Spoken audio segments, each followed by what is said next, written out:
What was it like when you first arrived, other than being violated? Well, like China's huge, and it's also like population density is like pretty big too. Like you kind of because the city that I live in is called Guangzhou, and I think it's like Oh, wow. yeah, I think it's either China's third largest city. I could be wrong. I don't know fully for sure. So there's Isn't definitely that over. close to Hong Kong? Yeah, it's just an hour away from Hong Yes, Kong. the big one on the mainland. Yeah, right Yeah, it's next to it. You can take a train to yeah Kowloon or whatever it's called. the bullet train. So it's like a tier 3 or tier 2 city. So it's definitely like pretty big. And, but I got here and it's just like so different how I would say like advanced China is in so many different ways. Like just the whole like food ordering services. Like I remember when you first come to China, like the company pays for a hotel for you. And then you order like room service or just order, and then they have like a robot, like literally a fucking robot that brings you your food to the front door. And you're like, the fuck? Oh my God, what is this?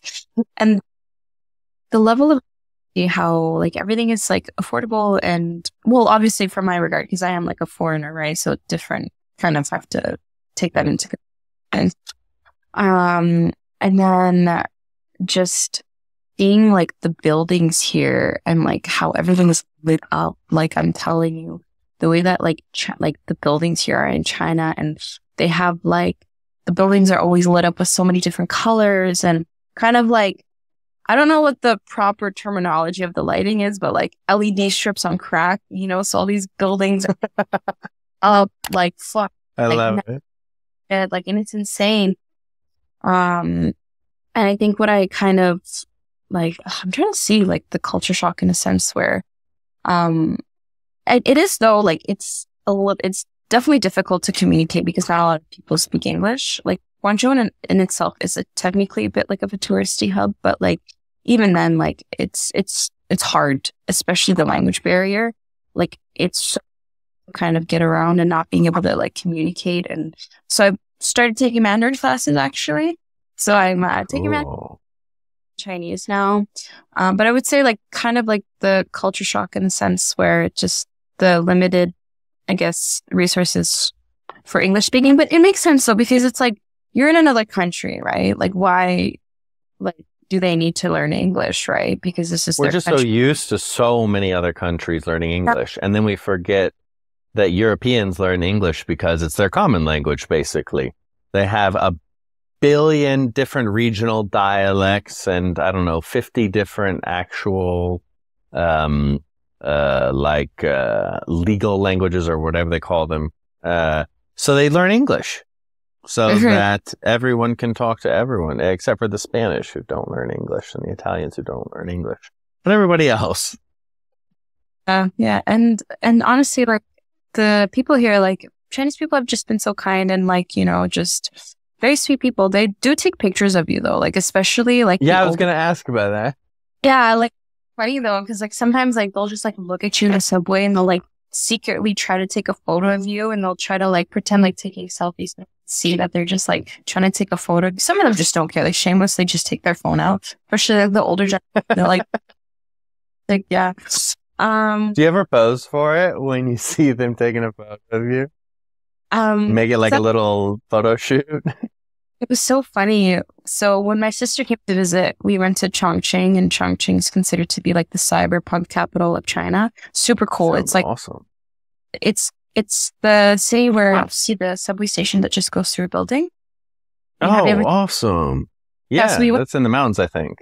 Yeah, so we went there, and it was so funny. Like we're just kind of chilling, and then this like grandfather just gives me the baby, and he's like, he just has like like no like dead ass. He just hands me a baby, and he's like picture, and he's like bowing down to me, and I'm like, I guess I'm like some kind of I don't like that. What do they caption that photo when they send it to their family?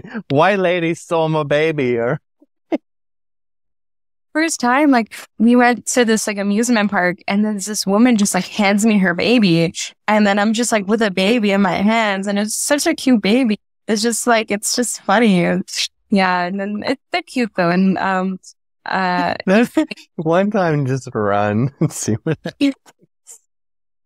right, and like you have like, I guess here in Guangzhou, like, people are kind of more used to foreigners, but like if you're more like in rural areas or up north, like you will have people who want to like take a picture with you and they're like, oh, like you're a foreigner. You know what I mean? And what are you doing here and stuff? Sometimes like when you're taking like trains to different cities and stuff like that. But besides that, it's been good. I'm trying to see, ask me some questions. Like I need to know, like, let's get this. Well, mainly I want to know your first day in China. You're in a hotel, a robot just serves you a Big Mac, and you're ready to venture out. What's it like when you're on the street and you're doing whatever you want to do? You're just like overwhelmed by the giant modern buildings, or well, like, I don't know what's it like. So I had like, when I first flew, I basically flew from like Ottawa to Toronto and then Toronto to Hong Kong. So it's like 12 hours. And I can't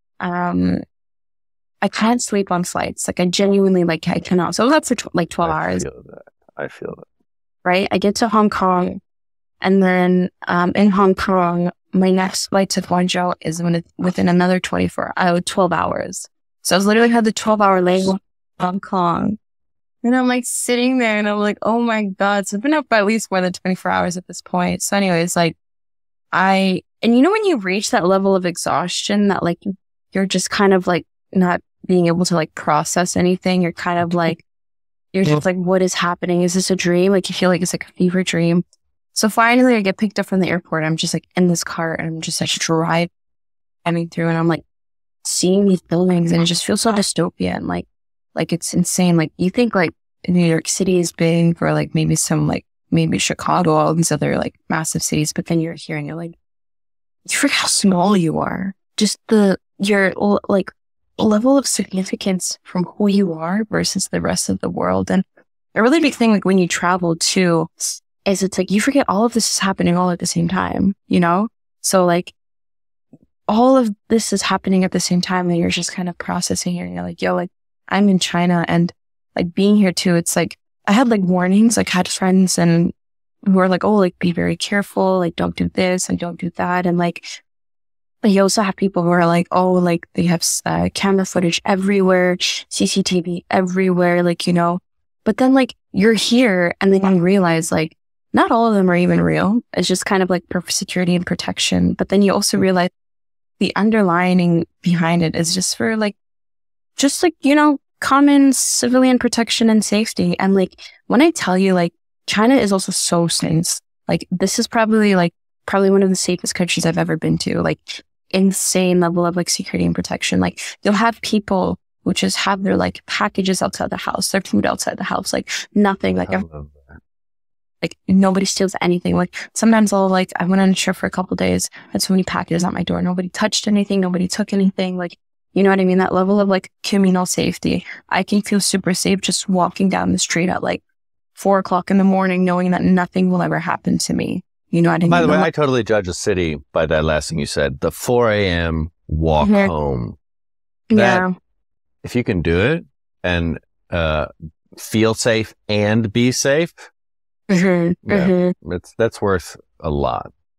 Yeah. And what I was super surprised too is like, definitely like being here, like people never sleep here. People are always on the go, like working, like you'll have like little food trucks always open, restaurants open super, super late. Where I'm from, like a small city in like Canada, Ottawa, like everything closes after like 10, 11. Boom, you have to go to bed. Here, like people are open to like they have 24-hour KTV, like 24-hour karaoke, right? 24-hour spas, restaurants that are open 24 hours. They have a 24-hour hot pot. So have you heard of hot pot before? It's like... I know about it. I don't know what version might be there. Like, I don't know if I know the real version. You know what I mean? So it's just basically a hot pot is like a Chinese dish where you have kind of like a broth and you cook your own meats and then... oh yeah, I've had a bunch of versions of that. Open like 24 hours. So like the level of like accessibility, like you can do anything and everything. You know what I mean? But people do here, like they work hard. Like that's one thing about here. Like, it's definitely like the work ethic is prioritized. Like especially with where I work, like I work kind of like at an after school program.